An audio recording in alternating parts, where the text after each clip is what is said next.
اهلا بيكم في يوم جديد من الساحل الشمالي، والنهارده هنتعرف على قريه جديده كانت في يوم من الايام الساحل الشمالي الشرير، لكن دلوقتي بعد ما جرى عليها الزمن بقت من الساحل الشمالي الطيب، وهنلف بقى فيها وهي قريه مراقيه.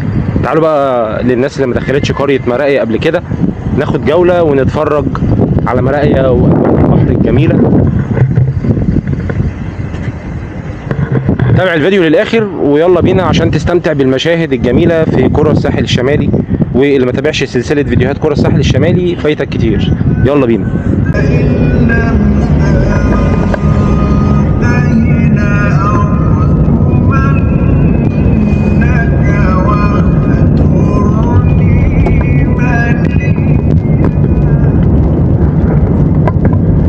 نركن بقى العربية هنا كده وننزل نتمشى على البحر شوية ونشوف اخبار الموج النهارده عامل ايه، عشان الاسبوع اللي فات كان فيه نوة عالية جدا. شكرا قفلت الرؤية. يعني انت بترجع ولا بتعمل ايه؟ انا مش عارف.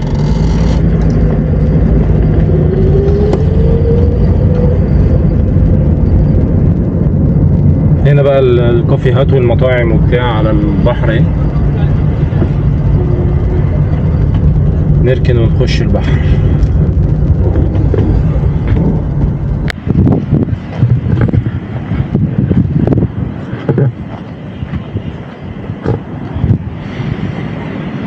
ده كده الكورنيش بقى، وده البحر الجميل بتاع الساحل الشمالي. وانا بحب امشي على الرمل، بحب انا التعب، ما بحبش امشي على اللسان اللي بيكونوا عاملين عشان احس بالطبيعه كده. بس الموج عالي برضو النهارده، واضح ان النوة مكمله الصيف ده، فالبحر المفتوح الموج بيبقى فيه عالي. هو كده مش عالي قوي، بس السنه دي بيبقى فيه تيارات سحب، يعني مع الموج اللي زي كده بيبقى فيه تيارات سحب، وهي دي اللي بتبقى خطر. عكس بقى زمان كان ممكن ننزل البحر في العريش، كان الموج بيبقى عالي جدا بس مفيش سحب. بس انت ورزقك بقى، يخبط في وشك قنديل، يخبط في وشك حاجه.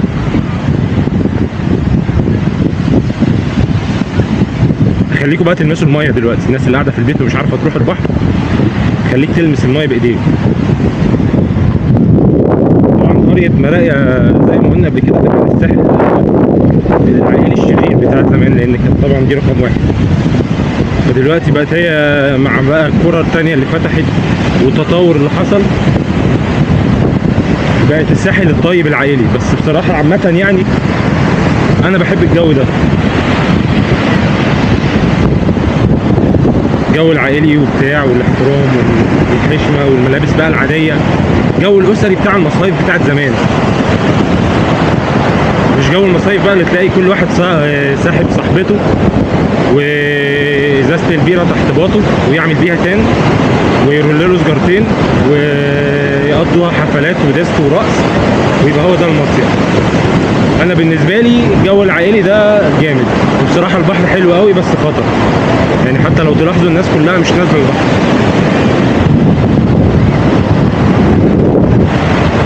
الاسبوع اللي فات برضو صورت لكم قريه الشروق واتفرجنا على البحر، كان الموج اعلى من كده شويه، بس برضو كده الموج ما يتنزلش فيه يعني عشان الحته دي غويطه على طول، لكن عموما المايه حلو.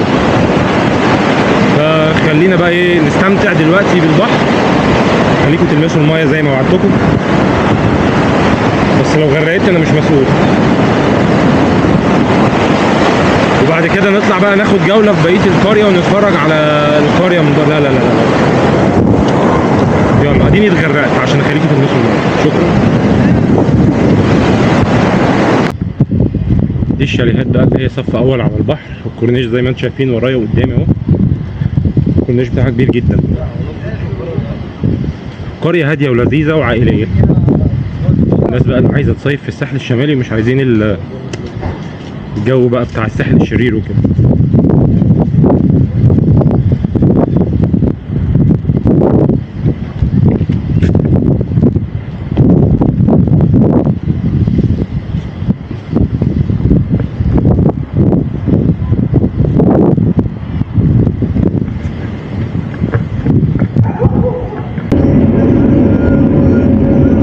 القرية بقى من جوه زي ما انتم شايفين الشاليهات كلها الطراز القديم، وهنا جامع في اول القريه اهو، الممرات كلها والمحلات كلها جنب البحر، يعني القريه بصراحه حلوه يعني، انا عجباني يعني، انا بحب الجو ده عموما. بس انا عندي اقتراح بقى، يعني هو ليه الشواطئ بتاعت الساحل الشمالي كلها تتقفل عشان الملاك او المستاجرين، وتبقى 3 شهور في السنه وغير مستغله بقى بعد كده؟ يعني ليه ما يتفتحش مثلا زيارات،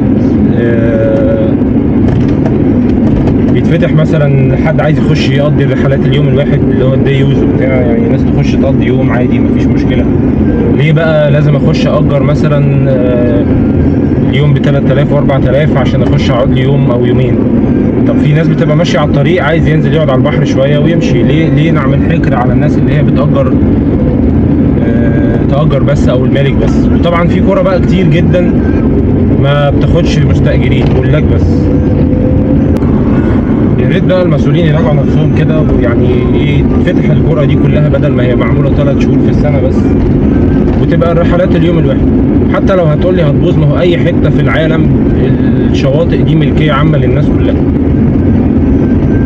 فحط القواعد بتاعتك والشروط بتاعتك عشان ما تبص زي ما الناس بتقول، لو هتدخل ناس بقى دون المستوى، التفرقه العنصريه اللي الناس بتعملها دي، واي حد يخش يقضي يوم من غير ما يأجر عادي يعني، هتدخل لكم فلوس اكتر كمان.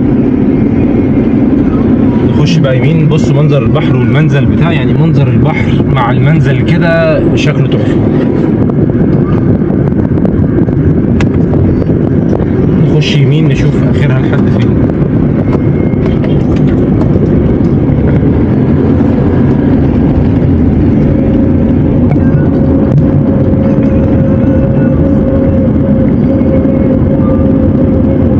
انا عايز اشوف في حمامات سباحه، في ملاهي، حاجات للاطفال ولا لا.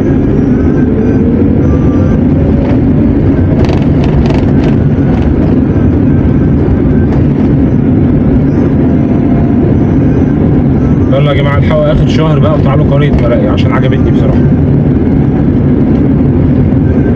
بس بالنسبه لاسعار الايجارات بقى وكده، انا معرفش بصراحه الاسعار بتاعه الايجارات هنا عامله كام، بس طبيعي بس طبعا اي حاجه على البحر هتبقى غاليه قوي. يعني لو هتاخد الحاجات اللي هي الصف الاول او الحاجات اللي زي دي، اللي هي الشقق اللي هي الفيلا الدورين دي، شاليهات الدورين دي، برضه تعتبر قريبه من البحر، يعني حوالي مثلا 400 متر 500 متر، برضه هتبقى غاليه. عشان تخش بقى الناحيه الثانيه الجنب الثاني اللي هو يكون قريب من الطريق وكده، اعتقد هنا هتلاقي الاسعار في اللذيذ. يعني في اللذيذ بقى اللي هو كام برضه انا مش عارف.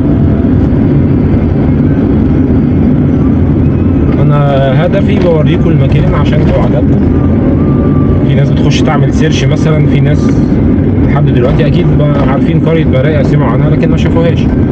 فتوثيق الفيديوهات ده مهم للناس اللي عايزه يبقى عندها معلومات كامله عن المكان اللي هتأجر او هتحجز فيه.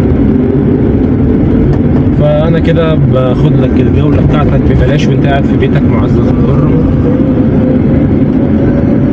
عشان لما تيجي تاخد القرار بتاعك انك هتصيف مثلا في المكان الفلاني، يبقى فيه بقى انا مصور كذا قريه وبتاع، فتبقى عارف انت هتروح فين. وادعي لي بقى. وطبعا دلوقتي احنا بعد الصلاه، يعني الساعه دلوقتي 3، فالناس على البحر لسه بقى ما انتشروش بره يعني. بالليل بقى بتلاقيها ايه يعني زحمه شويه، بس هي اصلا كده كده يعني قاعده بحر وكورنيش، عايز تخرج بقى خد بعضك واخرج بره. برضو من القرى اللذيذه اللي عجبتني قريه بدر، برضو قريه رايقه كده وهاديه وقديمه. والميزه فيها بقى ان بره على الطريق في زهران ماركت، وفي محلات كتير، وفي مطاعم، وفي العاب وحاجات، وسينما تقريبا اللي هي 3 دي، فلذيذه يعني. انا مش عارف هو مفيش حمام سباحه هنا ولا في، بس عمال الف اهو مش لاقي.